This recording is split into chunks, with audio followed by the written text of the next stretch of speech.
এইখানে এরা সুতো ধরে রেখে দিয়েছে, দেখতেই পাচ্ছ। এই দেখো ওই দিককার সুতো এখানে কেটে দিয়ে ঘুড়ি সুতো ধরে নিয়েছে। এ আবার ব্যাগ বেঁধে দিচ্ছে।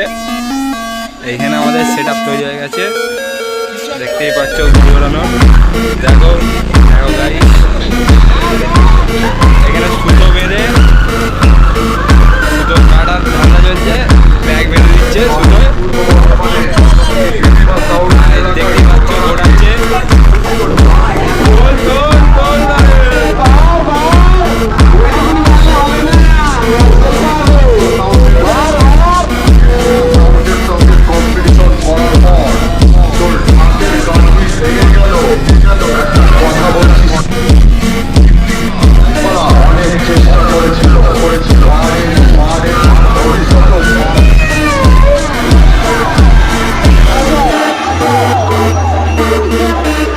দেখো গাইস, এখনো সুতো ধরে রেখে দিয়েছে।